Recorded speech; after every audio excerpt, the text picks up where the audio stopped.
इस वीडियो में हम बात करेंगे परम्यूटेशन एंड कॉम्बिनेशन के बेसिक डेफिनेशन और उसके वोवेल बेस्ड क्वेश्चंस की।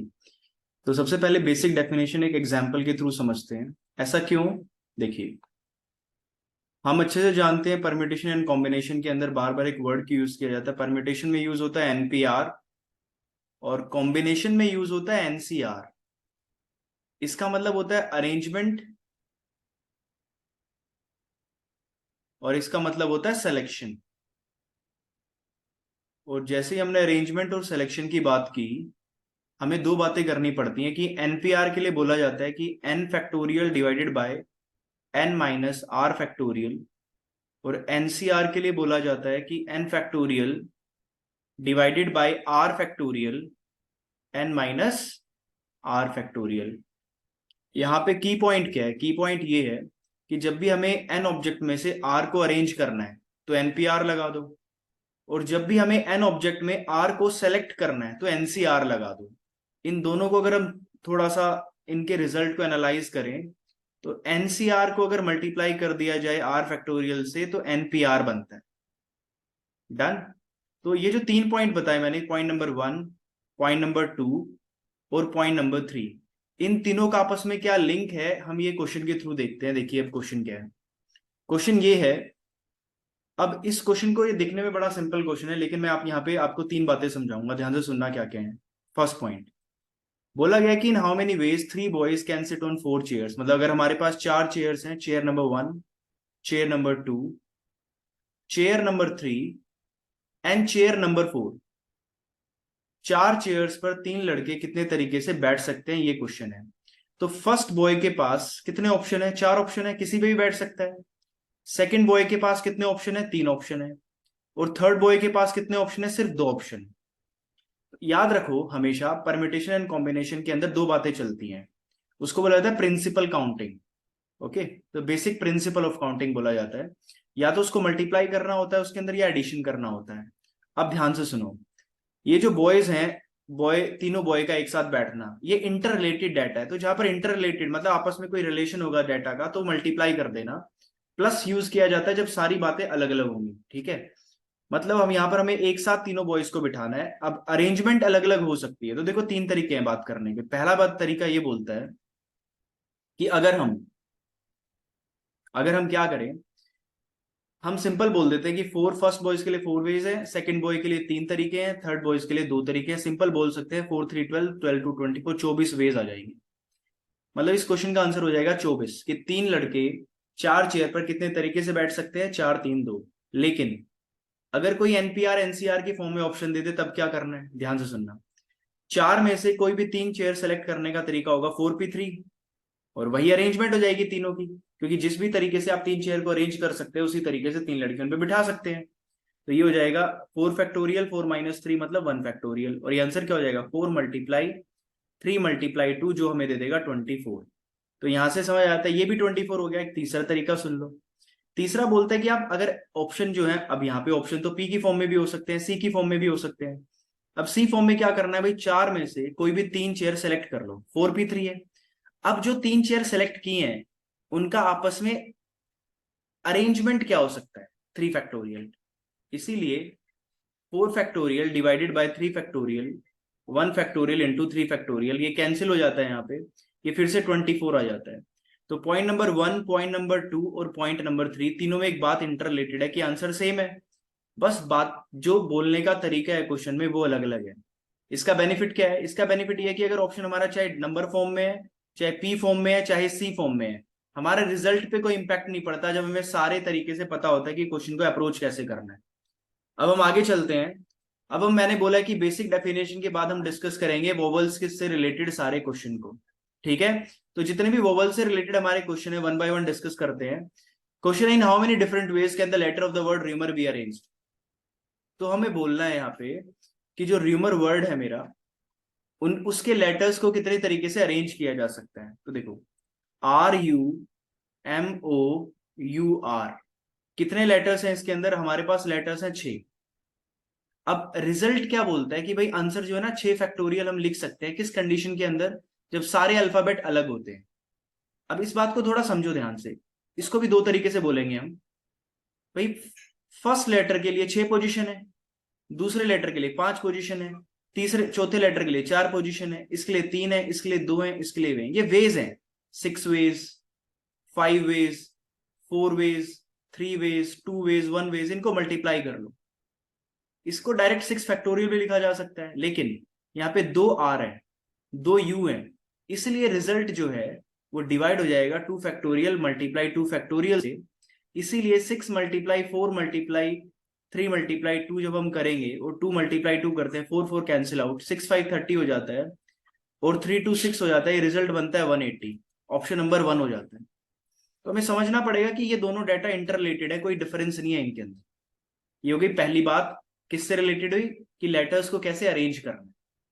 दूसरी बात, अब हम आते हैं वोवल्स वाला डिस्क्रिप्शन पे जो मैंने बताया है शुरू में। वोवल्स से रिलेटेड क्वेश्चन को कैसे किया जाएगा। देखो एक वर्ड है बैंकिंग, बैंकिंग वर्ड है, क्वेश्चन में क्लियरली बोला गया है कि in how many different ways can the letter of the word banking be arrange so that vowel always come together. Vowel को एक साथ आना है। तो वोवल्स हमारे पास कितने हैं, यहाँ पे ए है और यहाँ पे आई है। टोटल नंबर ऑफ अल्फाबेट कितने हैं, 1 2 3 4 5 6 7। बस क्या है, 5 वोवल्स को एक अलग अलग रख सकते हैं हम, लेकिन जो ए और आई है वो एक साथ आएंगे हमेशा।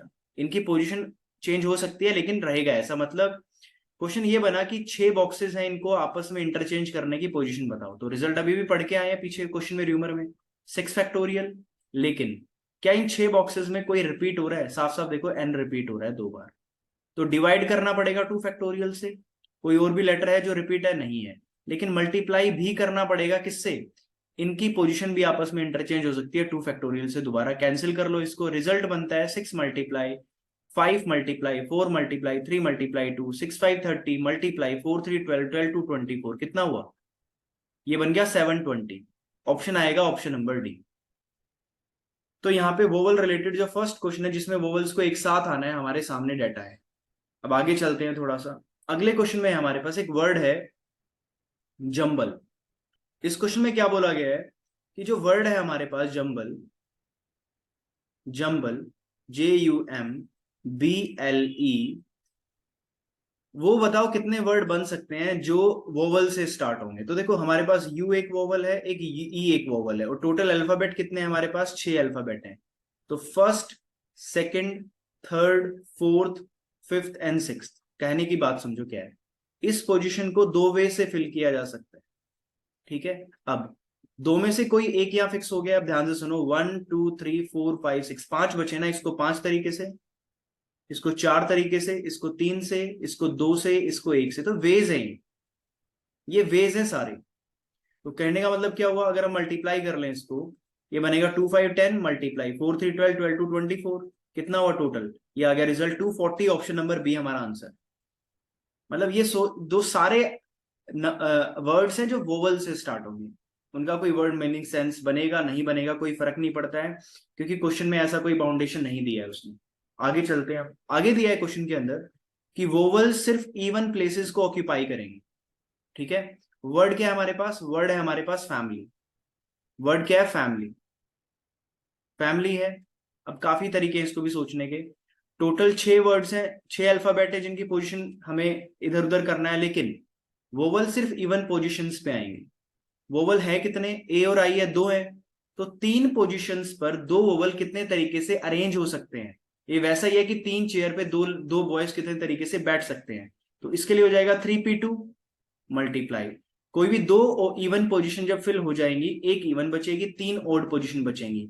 और हमारे पास कितने कॉन्सोनेंट्स बचेंगे, 4 बचेंगे। 4, 3 ओड पोजिशंस, एक इवन पोजीशन, कोई फर्क नहीं पड़ता। रिजल्ट हो जाएगा 4 फैक्टोरियल। इसको सोल्व करेंगे तो 3p2 बनेगा 3 factorial by 1 factorial multiply 4 factorial.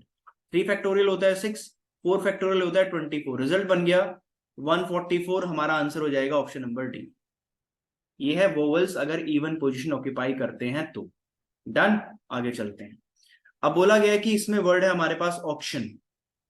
Auction में क्या बोला गया है, ऑक्शन में ऐसा है कि दोबारा उसने क्लियरली एक ही वर्ड बोली है कि vowels do not come together, vowel एक साथ नहीं आने चाहिए। तो वोवल के टोटल वर्ड्स बना लो कितने हैं, और उसमें से हटा दो जिनमें वोवल एक साथ है। तो वो वर्ड कितने बन सकते हैं, 1 2 3 4 5 6 7, 7 फैक्टोरियल। कोई रिपीट है यहाँ पे, ध्यान से देख लेते हैं। सारे अलग अलग हैं, लेकिन वोवल एक साथ, check it again, right? So 1 2 3 4 5 6 7, okay, total 7 factorial, okay, and in this vowel should come together. Oh, we are doing mistake. A is also a vowel. A, U, I, and O. Vowel should come together, correct? Now remaining data is C, T, and N. This was the mistake.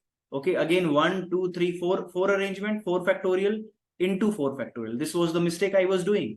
So take 4 factorial common, अंदर बचेगा 7 6 5, इधर बचेगा 4 3 12 2 24, ठीक है? 4 factorial 24 multiply 6 5 30, 30 into 7 210 minus 24, कितना हुआ? 24 multiply 10 minus 4 6, okay, 10 minus 2 8 186, 6 4 24, देखिए यहाँ पे 24 into 8 6 4 24। अब आंसर ये आ जाएगा, करके देख लेते हैं। मेरे हिसाब से तो ठीक ही है, बाकी फिर भी देख लेते हैं। 4 6 24, 2 carry 4 8 32 and 2 34 7, 2 6 12 7 1 carry 3, so 4 6 4 4, right? This is the answer. Can you see the mistakes? In simple question we can do mistake. So basically I was not considering this as a vowel. That was my mistake. Okay, next question. Next question is, the word is authority. In this word authority, vowel occur at odd positions only. Vowels occur at odd positions only. Okay, so in the word authority, okay, so again 1 2 3 4 5 6 7 8 9, okay, so again 9 vowels odd positions, 1 3 5 7 9, and how many vowels we have? A U O I, 4 vowels. So 5 position 4 vowel arrange करना है, 4 multiply remaining consonant 1 2 3 4 5, that is 5 factorial. Check any alphabet which is repeating. Yes, we can see that. I think T is repeating 2 times. Okay, so divide by 2 factorial. So 5p4 is 5 factorial, which is 120. Multiply 5 factorial, 120 by 2, it's 60. This is 0 0 70 200. Result is option number A. Fine. So question related to the basic definitions and the vowel हमने कर लिया है आज इस video के अंदर। अब हमारी नेक्स्ट वीडियो होगी फर्दर नए क्वेश्चंस के साथ। तो आज की वीडियो में इतना, अब हम मिलेंगे नई वीडियो में कुछ नए टॉपिक के साथ।